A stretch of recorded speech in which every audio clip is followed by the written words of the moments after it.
Aloha mai kako, you are watching Hawaii Political Reporter. Aloha and welcome to Hawaii Political Reporter. Thanks for watching. Tonight, currency war with the Chinese may lead to World War III and an HBR original on the Boston bombings, information and media psyops, and preparation for the police state. Highlights include Hitler, Stalin, Eisenhower, and Kennedy. Stay tuned. Wars rarely come as a surprise to those in power. Almost without exception, the period leading up to a physical conflict is marked by economic warfare and strategic maneuvering. In public school, we aren't taught this side of history because public schools are run by the state, and the state has a vested interest in having a population that accepts official explanations without question. Right now, the groundwork is being laid for a war between the United States and a block of resistant nations. Among these nations are China, Russia, North Korea, Syria, and Iran. This lead-up is passed unnoticed by most of the population for two reasons. One, the mainstream media and the US government intentionally obscure the geopolitical context of the events unfolding right now. And two, this stage in the conflict is comprised of an array of proxy wars, which will have secondary consequences that can only be anticipated if one has a firm grasp on the strategic importance of the regions in question. Unfortunately, we live in a time when much of the public is incapable of even finding countries like Iran or Syria on a map. The reason that nations wishing to instigate a war make use of proxy wars and other forms of provocation rather than attacking directly is largely psychological. When a government wants to take its people to war, they need the public to be caught by surprise when the situation escalates. It is the shock of an unexpected attack that creates the climate needed for an outright war. And this is only possible when the lead up to the crisis passes undetected. In these past months, we've seen an escalation in the tensions between the United States and North Korea, largely driven by US-led sanctions and a series of military exercises conducted by the US and South Korean militaries. These drills, which have been labeled Fold Eagle, simulated US nuclear strikes and rehearsed coordinated attacks on the North. This in itself was an escalation, but the tensions were further heightened by the signing of a new mutual defense treaty between the United States and South Korea that significantly lowers the threshold required for the US to militarily engage North Korea. North Korea poses no real threat to the US, but if Pyongyang can be lured into a fight, China will be directly affected. This is no trifling matter considering that China has a mutual defense agreement with North Korea and has enough nuclear weapons to make North America uninhabitable. This particular crisis with Korea is but one of many provocative measures that the US has taken against China in recent years. Others include plans which were released in the NDAA of 2013 to target Chinese military tunnels with nuclear weapons, and a general policy of military encirclement in Southeast Asia. But why would the US pick a fight with China? Why would anyone in their right mind provoke a nuclear power like this? The answer to that question is the same answer you'll find when you look into the real causes of the wars in the Middle East, and that's currency. The dollar is the world reserve currency, but more importantly, oil is only sold in US dollars. This petrodollar arrangement has been enforced since the early 70s, and the United States has a track record of toppling any country that attempts to organize against it. The reason for this is simple. The only thing giving the dollar value is the artificial demand created by this monopoly. Once the petrodollar dies, the dollar dies. And when this happens, the world is going to be turned on its head overnight. The United States took down Iraq when it started selling its oil in euros, and it took down Libya when Gaddafi started organizing African countries to set up a gold-based currency called the dinar. These were militarily weak nations with no nuclear weapons. But now China is moving to attack the dollar, and this is a game changer. China, of course, is not announcing its attack as such. Its moves have been quiet and subtle, but the implications are clear.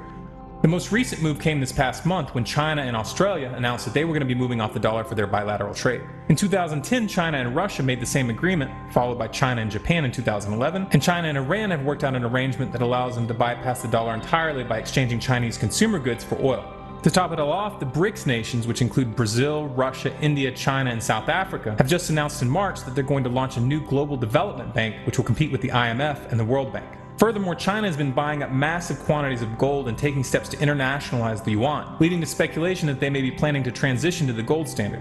These moves have massive implications. China is chipping away at the dollar piece by piece, but the mainstream media isn't talking about it. The politicians aren't talking about it. And the reason is simple. If the public were to understand the petrodollar, they would understand that there is no war on terrorism. There's only a war for control of the world's financial system. All of this talk we're seeing right now of a red line supposedly crossing Syria is part of the same game. It's a proxy war to provoke Syria's closest ally, Iran. I frankly think that crisis initiation is really tough. And it's very hard for me to see how the United States president can get us to war with Iran. Which leads me to conclude that if, in fact, compromise is not coming, that the traditional way of America gets to war is what would be best for U.S. interests. Some people might think that Mr. Roosevelt wanted to get us into World War II, as David mentioned. You may recall we had to wait for Pearl Harbor. Some people might think Mr. Wilson wanted to get us into World War I. You may recall he had to wait for the Lusitania episode. Some people might think that Mr. Johnson wanted to send troops to Vietnam. You may recall he had to wait for the Gulf of Tonkin episode. We didn't go to war with Spain until the until the Maine exploded. And may I point out that Mr. Lincoln did not feel he could call out the Federal Army until Fort Sumter was attacked, which is why he ordered the commander at Fort Sumter to do exactly that thing which the South Carolinians had said would cause an attack. So if, in fact, the Iranians aren't going to compromise, it would be best if somebody else started the war. One can combine other means of pressure with sanctions. I mentioned that explosion on August 17th. We could step up the pressure. I mean, look, people, Iranian submarines periodically go down. Someday one of them might not come up. Who would know why? We can do a variety of things if we wish to increase the pressure. I'm not advocating that, but I'm just suggesting that this is not a either-or proposition. Of, it's just sanctions has to succeed or other things. We are in the game of using covert means against the Iranians. Generally, every time a bad incident happens, that's what a lot of these government agencies think is, well, this isn't a chance to use and extend authority. And again, that's exactly what we saw with the implementation of basically martial law in all but name in the Boston area in the wake of that manhunt, where we saw armed SWAT teams with machine guns literally going door to door, pulling people out of their own houses. And now we have some of the mainstream publications like Salon and others saying that, well, in cases of extreme times like these, we might need to abrogate the Fourth Amendment right to freedom from search and seizure, etc. So we're starting to talk about fundamentally altering the entire Constitution, the entire nature of the fabric of the American Republic because of two misfits with a bomb, at least even by the official story. So again, this is getting into craziness. Aloha mai kako. You are watching Hawaii Political Reporter. Aloha. This is Hawaii Political Reporter for the Corbett Report. There is an unlimited amount of information and speculation on the source and facts of the Boston bombing and the government role during and after the event. There's much we all need to be informed of, but the overwhelming evidence points towards direct or at least indirect government knowledge and or involvement, purposeful or not, in the bombing event. We will focus on two aspects of the event that many of us find more important than the spies, lies, manipulations, and the horrible event itself. The manipulation of people's thoughts and emotions via the media, and the unconstitutional, chilling police and military actions taken in the aftermath of the bombing and what it portends.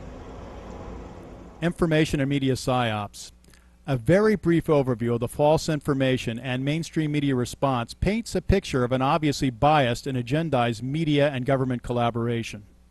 Cyril made the point on the Daily Paul that Obama, the trained Harvard lawyer, overthrew the presumption of innocence. Prior to a police investigation, the 19-year-old student has already been designated as guilty. The fundamental legal principle of innocence until proven guilty has been scrapped. In the words of President Obama, a graduate of the Harvard Law School, the Boston 19-year-old student is guilty of heinous crimes without evidence and prior to being charged in a court of law. Cyril's point is that words are important, and for justice, the law, constitution, and language must be carefully protected, especially when coming from the leader of the free world. The mainstream media works to sow seeds of doubt, distrust, and ostracism towards all who may question the government, their puppet masters, and the mainstream media narrative. I would say the American people who originally bought the position that this was a war to stop another September 11th, they have no longer believed that position. They now believe that it's a war for something else. The Bush administration launched the war in Iraq, for instance, on a completely false pretext. The war on terror, in fact, has become a slogan. It will be ultimately known in history as the ultimate pretext to do whatever the U.S. government wants. But in the case of Iraq, they invaded Iraq, hundreds of thousands died, millions were made into refugees, a beautiful country was torn apart and divided along ethno-sectarian lines, and Iraq had nothing at all to do with September 11th. Likewise, in Afghanistan, we have thousands of troops who are going to be in Afghanistan for decades because this is part of a grand scheme to keep these countries under a U.S. control as part of a U.S.-American sphere of influence. and yet we see Guantanamo is still open. The torture center is, according to the UN, that the occupation forces in Iraq are being continued under Obama, that the number of troops, the American troops, doubled and trebled in Afghanistan, that there was a war in Libya. Thousands have died because of increasing drone attacks in Pakistan. So what we see is the institutionalization of everything that started before September 11th, but accelerated. The tendency towards militarism, towards war, towards occupation, towards intervention, towards torture, black hole prisons, rendition, all of that has become institutionalized in spite of whoever is in the White House. And I think it doesn't matter now if it's a Democrat or a Republican.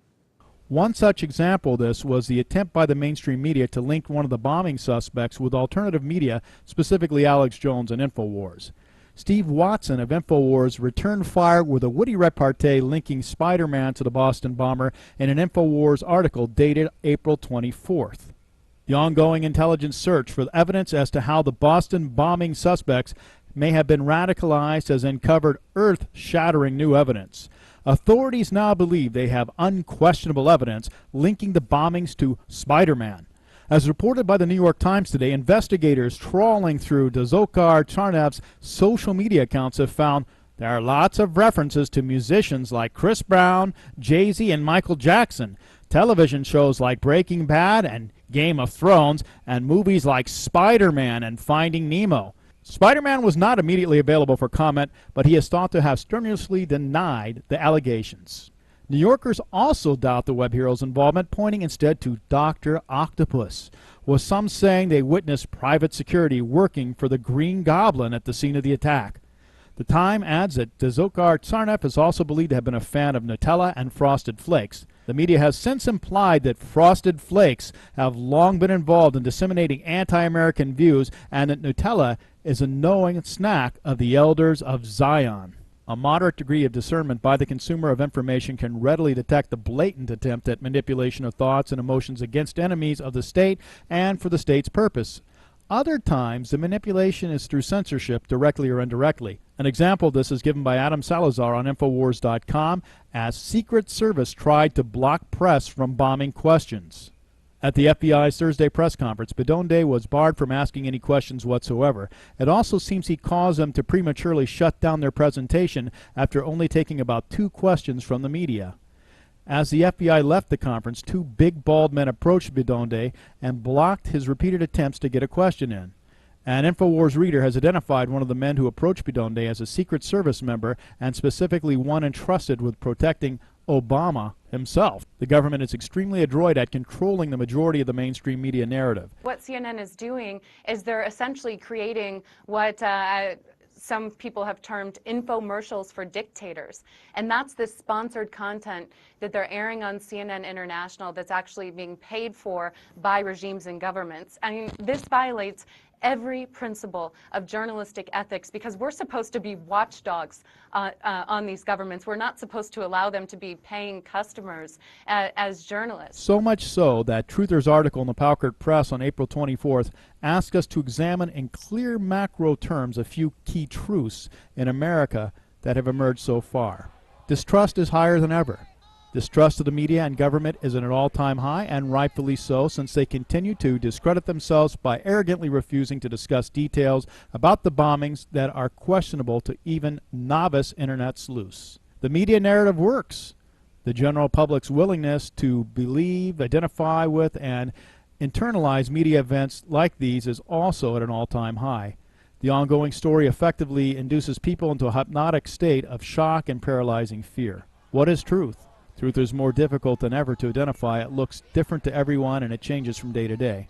Security is an illusion.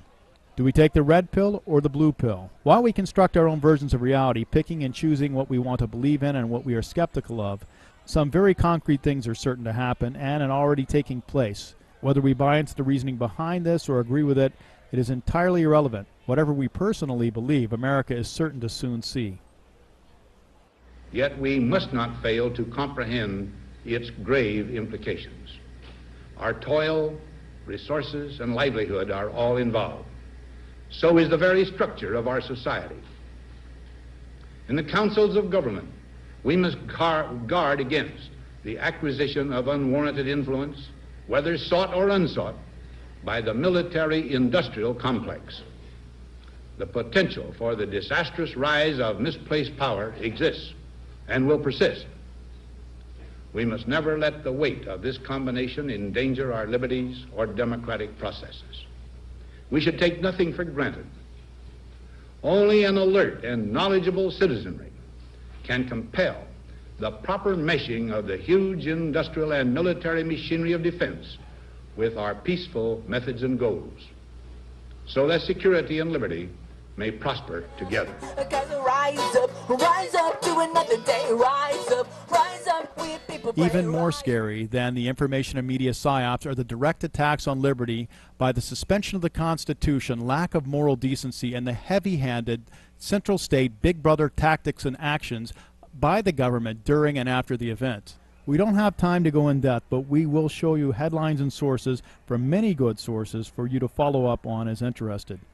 We begin with the Constitution-free zone that the Department of Homeland Security has declared to be within 100 miles of the border.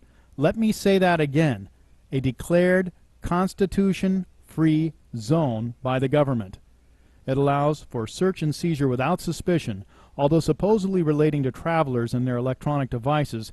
This appears to be a convenient foot in the door for other violations of the Constitution, as we witnessed clearly in Boston. Has Watertown made warrantless searches the new normal? Bob Parks of CNS News asks.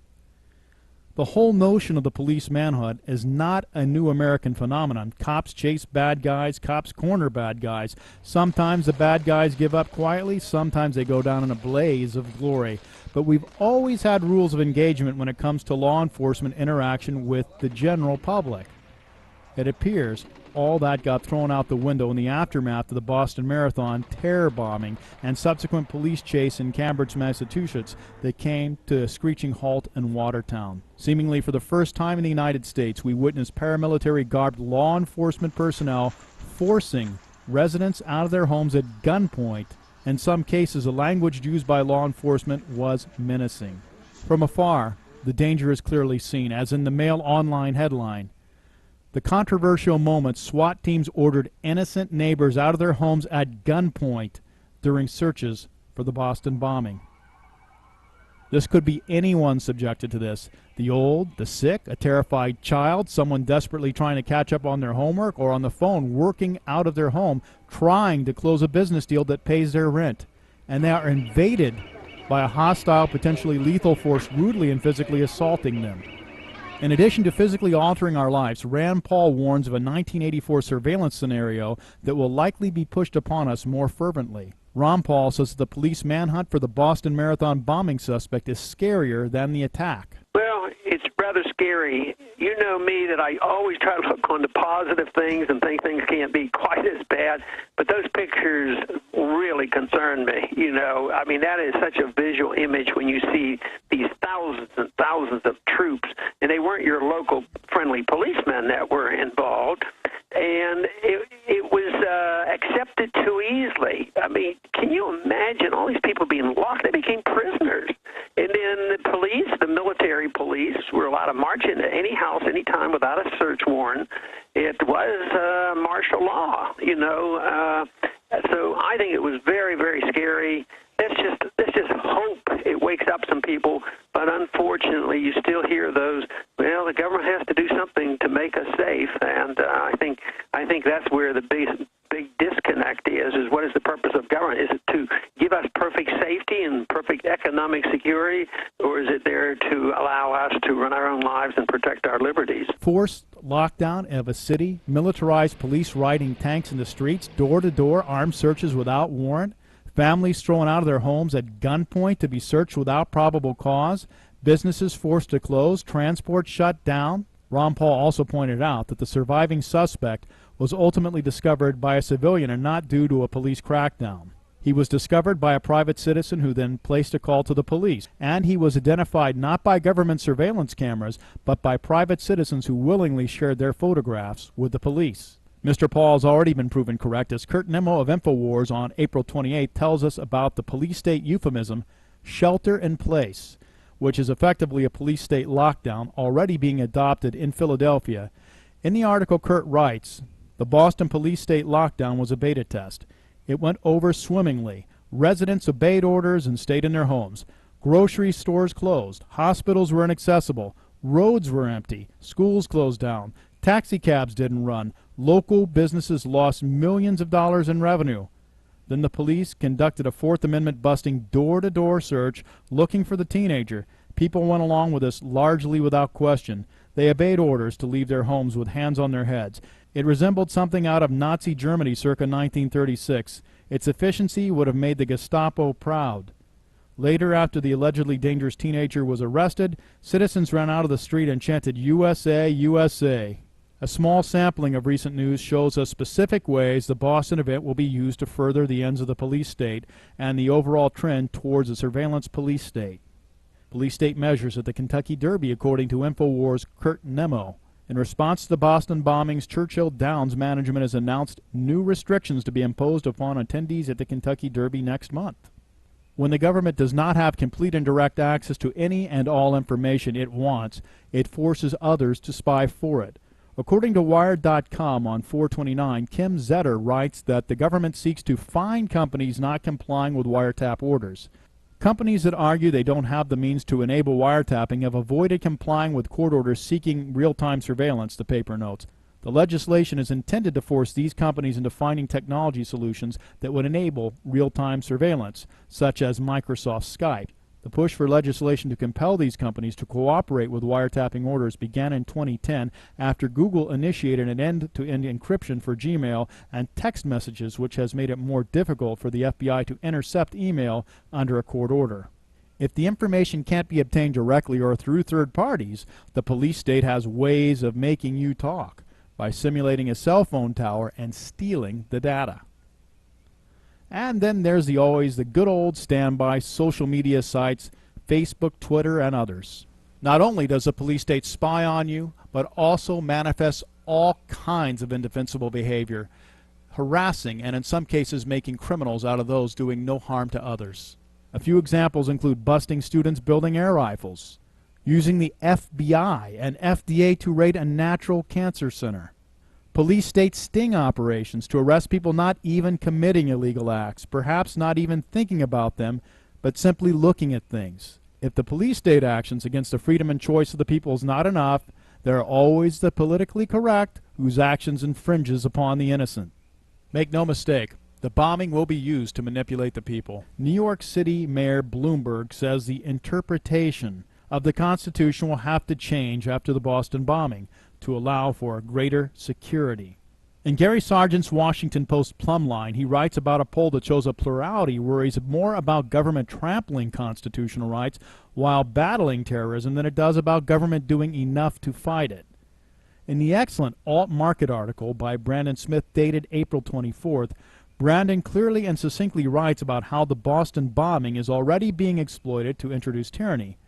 The full article is very much worth reading, but the key points are martial law conditioning, escalation of the NDAA and martial law measures, and he raises a very scary point that free speech is next. You have to prove that you've covered breaking news, but it's hard to cover breaking news when the police won't let you.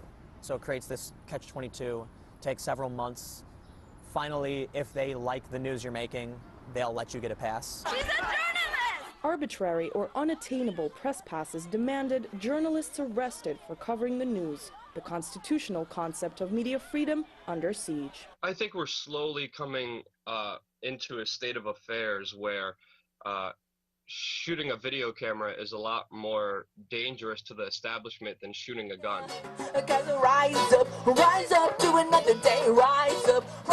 What do these events mean? What do they portend?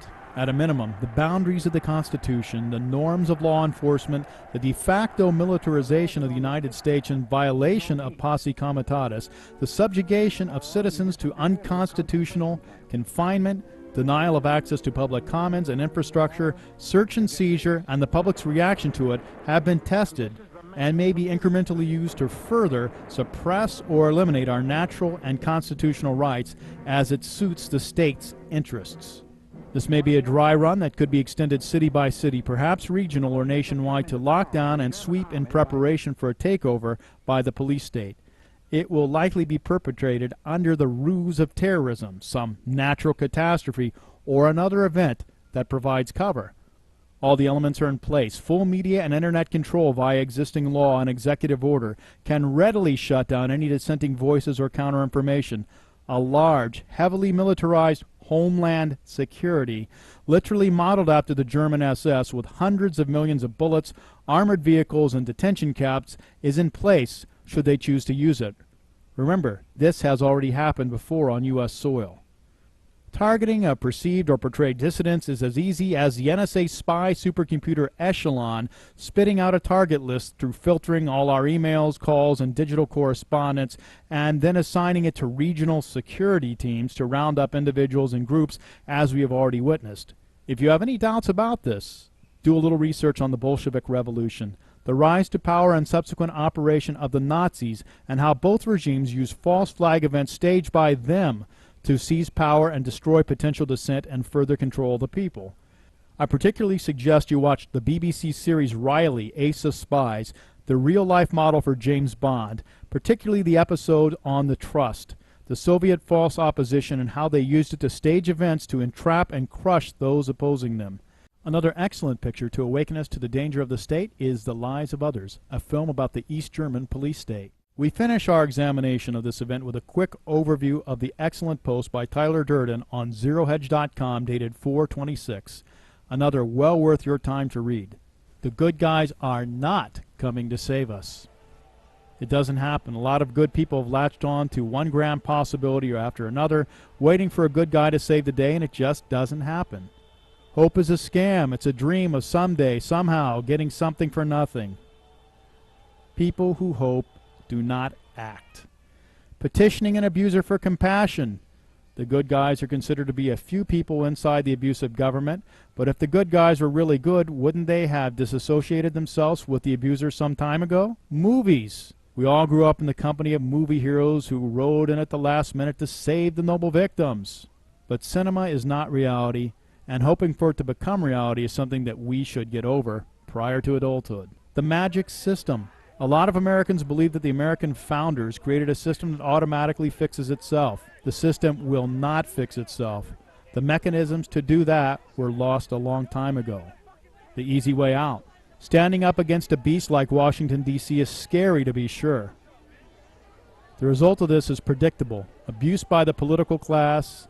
If the politicians show them a viable possibility every election cycle, they'll keep voting their way forever, and the hero never really has to show up.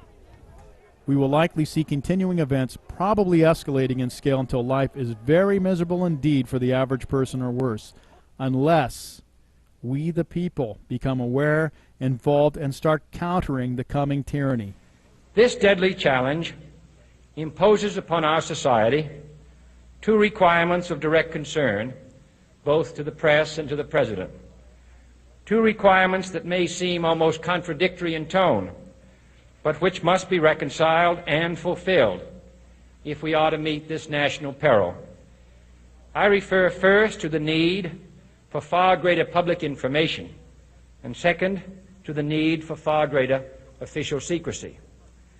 The very word secrecy is repugnant in a free and open society, and we are, as a people, inherently and historically opposed to secret societies, to secret oaths, and to secret proceedings. We decided long ago that the dangers of excessive and unwarranted concealment of pertinent facts far outweighed the dangers which are cited to justify it. Even today, there is little value in opposing the threat of a closed society by imitating its arbitrary restrictions. Even today, there is little value in ensuring the survival of our nation if our traditions do not survive with it. And there is very grave danger that an announced need for increased security will be seized upon by those anxious to expand its meaning to the very limits of official censorship and concealment. From Hawaii, this is Hawaii Political Reporter for the Corbett Report. Rise up to Federal Reserve is no more federal than Federal Express. You try a hide and destroy a freedom. You seek agenda. We know you anti-American. You come forward American Constitution. 1913, corrupt in the system. Devalue dollar, hyperinflation. The Federal Reserve, controlled by Lucifer. He can see you